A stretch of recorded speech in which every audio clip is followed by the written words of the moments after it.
People will randomly just yell out gonorrhea at me. And like everyone around me like, why the hell is that guy saying gonorrhea to you? Right. That job was a special one because I was such a fan of that show.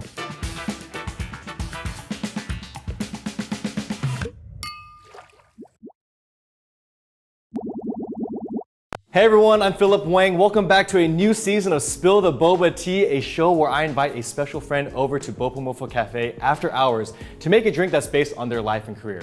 Today is so incredibly special because we have with us a living legend who needs no introduction. He has played everything from killers to kings, doctors to deviants, every rank of military and law enforcement on Earth and in space. And also, of course, the sexiest man alive multiple times. Please welcome Daniel Dae Kim. Wow, that is an intro, man. And you It's did all that true. perfectly in like one take. I'm impressed. Daniel Dae Kim, but also known as DDK. Just before we get started, because I want to make sure we do this right. Where did DDK come from? Do you remember the first time someone called you DDK? I think it was one of my early agents who like didn't know actually how to pronounce my middle name.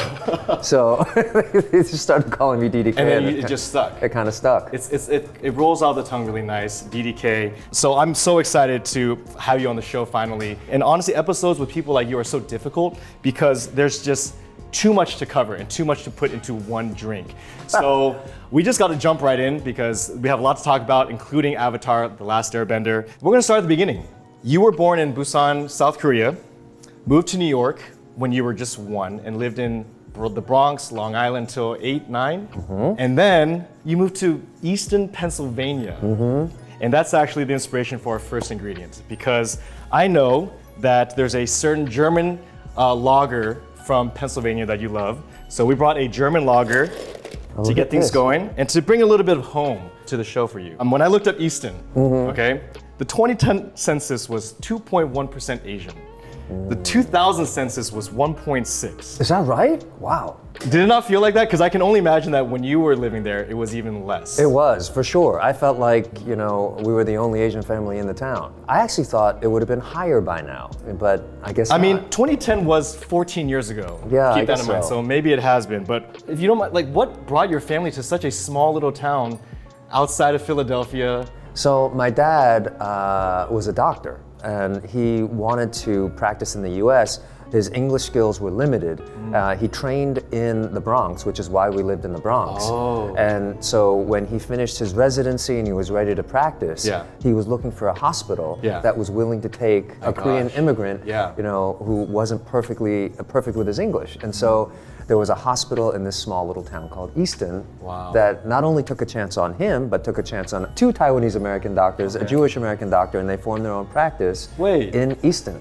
That's such a great story. Like you said, it felt like you were probably one of the only Asians. Were you actually the only Asian in your school? Did you ever feel isolated? There was one other family who was Korean, and they lived in a town that was like 30 minutes away. Yeah. Their last name was also Kim. Of course. And the dad was also a doctor, but a pediatrician. So I would constantly get confused with that family. And 30 minutes away. Yeah, it was actually. I know another Kim in Pennsylvania. Not even, it was New Jersey. And God. So we lived right on the border of Pennsylvania and New Jersey, so 30 minutes away was Phillipsburg. And there was a Dr. Kim who was a pediatrician, so we kept getting confused with that Dr. Kim's family. Was it hard to hold on to your Korean culture, or was it even something you thought about? Yeah, no, I spent a lot of time trying to assimilate. You know, like Korean was my first language, and I was speaking it exclusively until I went to school. And then, you know, there's nothing like a group of elementary school kids to teach you that you need to learn English quickly and without an accent. So from that point on, I realized, you know, I've got to do my best to fit in. You know, Easton was actually an idyllic time for me because all of my friends were of different backgrounds, and we were young enough that we didn't think about things like race. We didn't think about even, you know, economic disparities. We were just, this is Joe, and this is Bill, and this is Mike, and we're all going to play. And so I had a group of friends that was completely color blind because we didn't think of it in those terms. It wasn't until actually I moved to the next town over, Bethlehem, when I was in junior high school, that I then became the outsider. No one knew who I was. I was that Oriental kid who moved into the neighborhood. And that's when I experienced a whole different perspective. Yeah, I mean, I was gonna say, like, we read in an interview that, you know, you grew up in a time when, like, Bruce Lee was probably very, very popular, but then you actually didn't like being associated with Bruce Lee, even though he's the GOAT now, right? We all know him as that, but like, as a kid, it was something that you were trying to like distance yourself from. It's a crazy thing to have someone as iconic as BruceLee and to feel a little bit of shame around being associated with him. Like, we wouldn't think of it that way now, like, because I'm just unapologetically a Bruce Lee fan. Yeah. And now, I mean, you had your own son growing up, and now he probably has to deal with, oh my God, everyone thinks I'm BTS. But you know what's great is that, like, Bruce Lee, as formidable as he was considered a sex symbol for a small group, but BTS and like K-pop and K-drama, like, they're sex symbols for an entire generation around the world, and that's very different. And that's also coming from a sexiest man alive himself. So let's keep it moving here. Our next ingredient is this right over here. We have sugar cane juice infused with basil. Now, every ingredient here is based on some part of your life. So after Pennsylvania, where you studied for college, you got a double bachelor's in theater and poli-sci, but then you made your return to New York and you got your master's at NYU in their acting program. So I know a lot of people recognize you from your TV on-screen roles, right? But the real ones know that theater is a major, major part of your trajectory and your life and your career. Most notably, The King of Siam in The King and I, which you played in 2009 in London, and again in 2016 on Broadway. And sugarcane is the biggest crop from Thailand. I did not even know that. Fourth largest in the world, so we got sugarcane and then Thai basil. We can't talk about DDK and acting without touching on theater. What drew you to theater, being that only Asian? I can imagine, I've heard so many stories of people just kind of fading out and like not wanting to like stand out, but you were taking the stage. Where did that come from?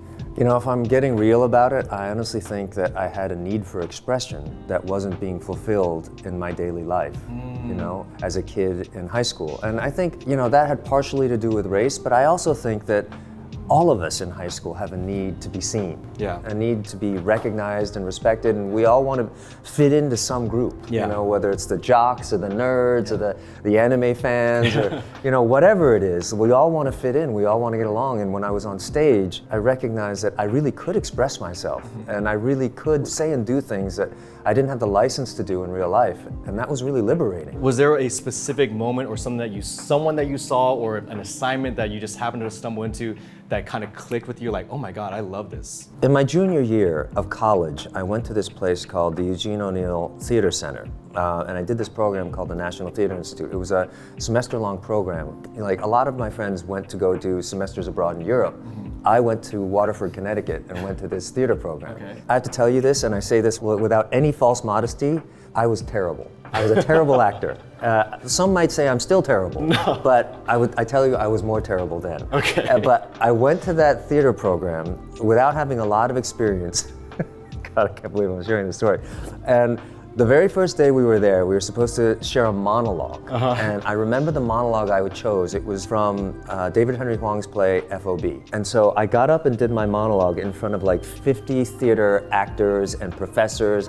I finished, I looked out at the crowd, crickets. Oh gosh. Looks on people's faces, like a normal person would have given up and quit right there. But you didn't get the hint. But for some reason I did not. Oh my God. But the reason I didn't was because I felt something that I hadn't felt before about expression, about legitimacy, about authenticity. Like, even though I was terrible, there was a kernel of something there. And thank God my teachers didn't tell me to quit right then and there, because there were a few of them that encouraged me, and that encouragement led me to here. Shout out teachers, man. The teachers Absolutely. are so important. It's all about the right teachers, and all it takes is one. Yeah, I mean, I gotta ask though, like, you know, this was at a time of obviously less representation than we see on screen now, even 10 years ago. But like in the 80s and 90s, like, what made you feel like you could make it? Stupidity, naivete. Honestly, you know, I realized that I didn't see many people like me out there, but for some reason I had this belief in myself that I could be one of the people to change that. And I don't know what you call that. What do you call it? You know, like destiny. let's romanticize it a little bit. It's your fate. But if you're an accountant, and if you're an actuary and you're actually calculating the odds of someone like me being successful in this business, you would never pursue it. It just doesn't make sense. Yes. In our previous interview, you mentioned that you were part of this movement in the 90s of like colorblind casting, and you were allowed to play leads like Romeo in Romeo and Juliet. Were these roles in theater, did they give you the motivation and the belief? I mean, you said earlier that it might have been just naivete, but that you could be a leading man? I still believe that. I still have this naive belief that I can be a leading man. And maybe one day I'll be a leading man. Well, I was gonna say, like, because, I mean, you had this confidence, obviously you're finding this success in theater, and then you come to Hollywood, and that must have been a little bit of a sobering wake-up call, perhaps, of when you first moved to LA. Let me list off some of your early credits. Okay. All right. American Shaolin, Gao Yun. So just letting you guys know, this is a movie about a white guy that goes back to China. So I'm assuming, yeah, you were just a monk. Not just a monk. I was. Sorry, I'm sorry. No. Come on, get it right. Yes, please. I became the enemy. Oh God. Okay, let's bury that. Let's not talk about that. For the Love of the Game, ER Doctor, Seinfeld, Student Number 1, Ally McBeal, Police Officer, Spider-Man 2, Raymond. You got a name in this one. I was somebody. And a meme. Look it up, guys. Cradle to the Grave. Oh, actually, there's a story about that. Oh, really? You want to share it? Yeah. So I actually, if you look at Cradle to the Grave, I'm not in that movie. What? Yeah. So here's a story that I've never told before.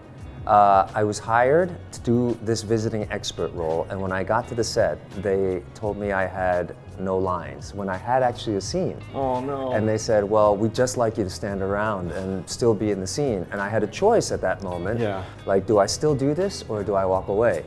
And I walked away.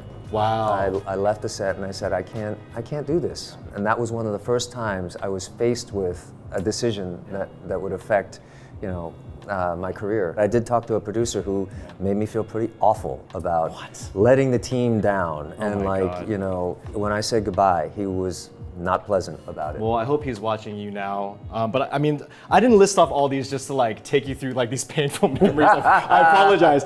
I just got to ask, like, was this what you expected coming to LA after doing, all these theater programs in college and getting your master's? Is this what you thought it was like all leading up to? Well, I will say that for any actor, you got to take your lumps. Doesn't matter what race you are. This is a hard-ass business. Regardless of your race, the odds of your success are very low.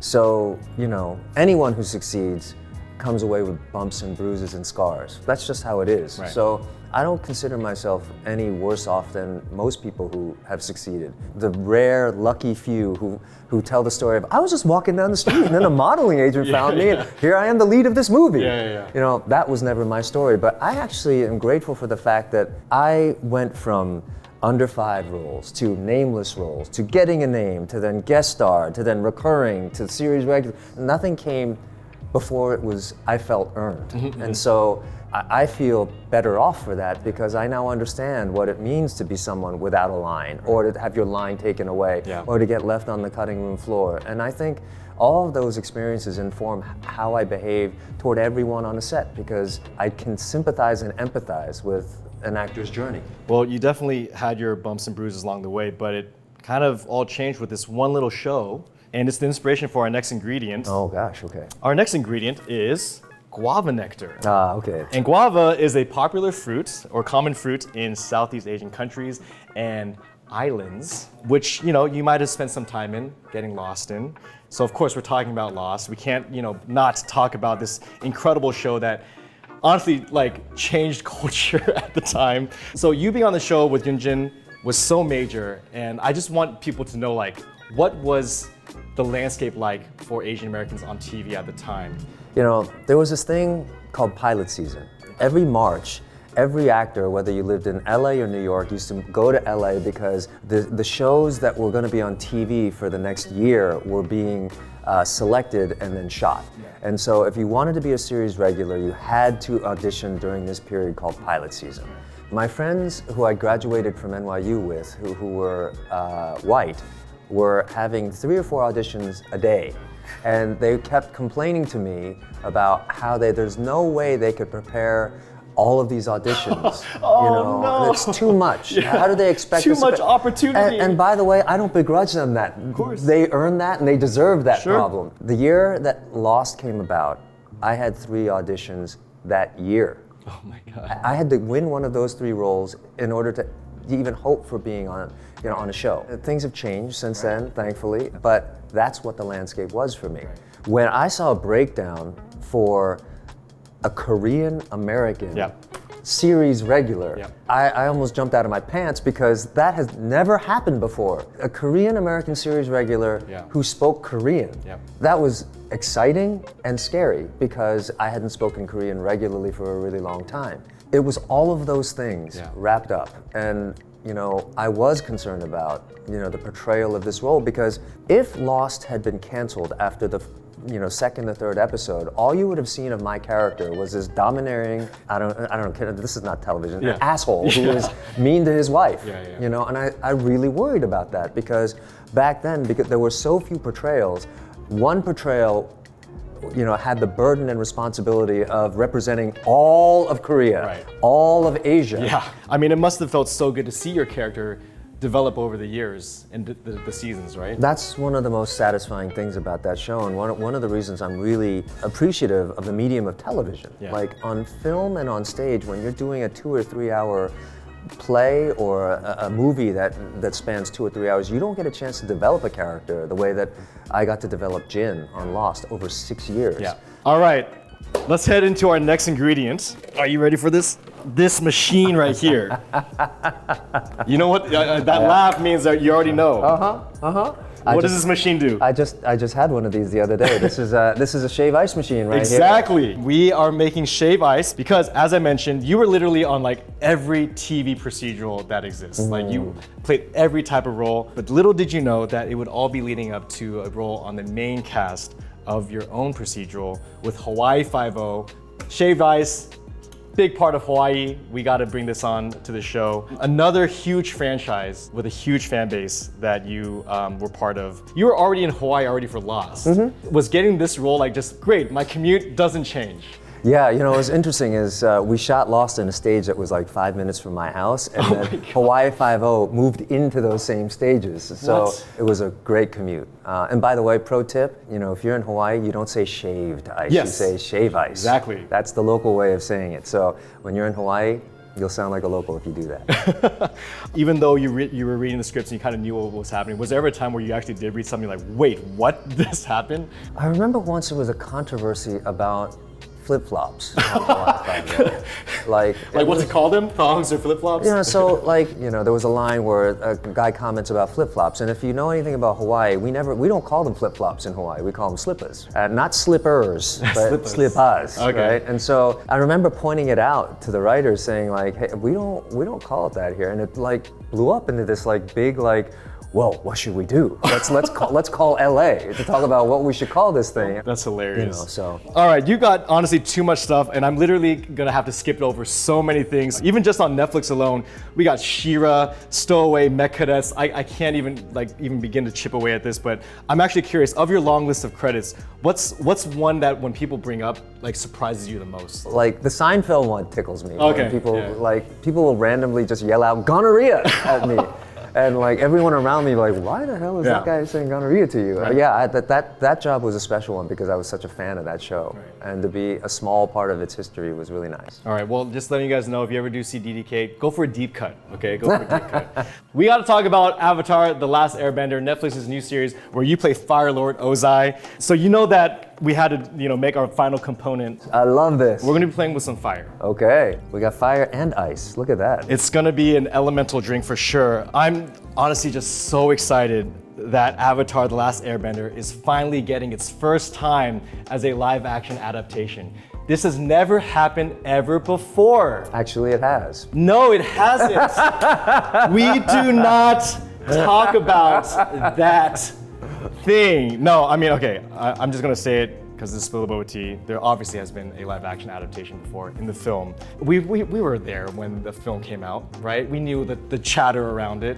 When you were approached for this role in the series, honestly, what was your reaction? Were you like, ooh, is it gonna be like the movie? Well, I gotta say, when I was first approached, I was approached by Albert Kim, our showrunner, and one of the first things he said was, we're gonna do this differently. Okay. We're gonna have an all-Asian cast. The writer's room is gonna be filled with Asian Americans, and we're gonna try and be as respectful as possible to the original IP. It's great to see that they are taking that time, they've put in the effort to make all those right decisions. Asian, indigenous culture, front and center, accurately depicted. And like a lot of other differences too, like, I mean, even the casting is so much more accurate as well. And here's the other thing, they're good actors. You know what I mean? So this whole argument is, oh, well, we got to find the best actor. The implicit racism in that, that statement. Right. You know, like, as if they couldn't before. Yeah. Right. So it didn't exist before. So now, you know, to have these, you know, one of the things that's most satisfying is when I see fan reaction and they're like, this character looks so much like, you know, the actor, and it's not everything. We got to have a good show, we got to have good acting, we got to have a good storyline, but we're off to a fantastic start. Yeah, I was going to say that, you know, you've already actually been part of the Avatar Airbender fandom because, you know, you played a major voice role as General Fong. What do you think is so special about the Avatar Airbender fandom? You know, I've been a part of cult fandoms before. Yeah, like clearly, I've been many. in some sci-fi shows. Lost had a sci-fi, you know, base as well. This isn't very different, except the fact that it's a whole different generation. Like, when I was deciding whether I should do this project or not, I called my sister and my brother, who each have 2 kids. Yeah. And I asked their kids, should I do this show? Wow, the power of those kids. Yeah, honestly. And I said, there's a show called Avatar. And they're like, yeah, we know. I was like, do you think I should play the role of Ozai? And before I could even get the sentence out, they were like, yes, yes, you gotta do it. You gotta do it. And I was like, to see the effect it had on that generation really moved me. And I thought, well, you know, if I can be considered cool to my nephews and nieces and my own kids, you know, then that's a win. What do you think the fandom is going to appreciate the most? Why do you think the fans are going to really, really love this series? Because they can see the respect that we paid to the original IP, you know, and the attention to detail we paid with the costumes, with the storylines. You're going to see it. If you know the story, you're going to recognize some significant beats in the season. And you know what I also like about it, it's not just fan service. It actually aims to satisfy an audience that has never seen or heard of Avatar. You know, and it's a fine line to walk when you can both satisfy the fans and create new ones. Yeah, that's super, super difficult. This isn't the first time you played an animated father. Shout out to Raya's father, Chief Benja. But what does Lord Ozai do well as a father, and what does he do not so well? What does Ozai do well? He is unstoppable. He is, his ambitions are huge, and he will stop at nothing to get them. He believes that he knows what it takes to make his children successful at all costs. Whether it scars them mentally or physically, he believes he knows what it takes and he's going to get his kids there no matter what. Okay. I feel like that's literally, you could say the same thing for what he does not so well as a father too. Yeah, no, that's right? it. Like what he doesn't do so well is listen to his kids and listen to other people or play well with others. He is so single-minded in his ambition that he has blinders about any other perspective. But that same thing has led him to the place where he is now. He wouldn't have been as successful if he cared about those things, because he's the second child. You're a father yourself. Like, what did you bring from your own fatherhood, like learnings and in your own experience, into this role? Well, I learned that there's a fine line between guiding your kids and fucking them up. You know, and we're gonna make mistakes. You're a dad too, Phil. So I'll tell you, like, we can have the best intentions for our kids, but it's not as simple as what we want. It's a lot depends on what they want and who they are, and if you don't know your kids, it's like a puzzle. You need to fit the pieces perfectly, and if they don't fit, that picture's not going to come to fruition the way you hope. Man, I'm like getting like teary-eyed because like my son is like 2 years old right now, but I can already feel like that personality forming and like me having to like reason with him in different ways and understand him, and like I can just imagine it just gets even more of a like this enigma puzzle, and at some point they don't even want to tell you like parts of the puzzle too. And you know, I remember when I was a kid and when we were kids, we blamed our parents for certain things, and you know, the parents who are trying to do things right are not trying to screw up their kids. On purpose. You know, it's generational differences, cultural differences, especially if you're coming from an immigrant family and they don't understand the importance of certain things like playing football or playing guitar when they want you to play violin. And as I get older, you know, I have a lot more sympathy and understanding for parents in general, because I understand my best intentions Yeah. as a parent, and Yeah. sometimes they don't get translated to them the same way. Man, I'm just hearing you talk about being a dad and parenting is just like so soothing to me to hear as a new father. And that actually leads into our final segment. You know, a lot of people reduce you to just your handsome, good looks and your high cheekbones. Only you, Phil. Some would call you a zaddy, but I see you truly as a dad. And I was just wondering actually if you could just look directly into your camera over there and read some of these just father affirmations Oh, okay. to anyone who needs to hear some encouragement from your favorite TV dad, specifically an Asian dad. Maybe you haven't heard these ever in your life. Maybe this would help you out. You can do anything if you work hard and don't give up. That sounds like my dad. That's what my dad would say. That was to your me. tribute to your dad. Yeah, it's true. You are so important to me. These are actually true. Like, these are, my son's birthday was just the other day, and I said this thing. I'm proud of you for doing your best and not giving up. That's good advice for everybody, not just father to son. You make people around you smile, Phil Wang. I really need, you have no idea how much I needed that today. It's true though, it's true, man. I've known you a long time and it's true. Thank you. You are emotionally resilient, brave, and above all, you are strong. I love you. Wow. That sounds like a recorded message on a doll when you press the back of it. You are emotionally resilient. That's the DDK doll, right? That's gonna be someone's ringtone. They're gonna screen record that. All right, these next ones are a little bit more specific to Asians. Okay, yeah, they really are. It's okay to pursue your dreams. I mean that. I wouldn't be here if I didn't believe it myself.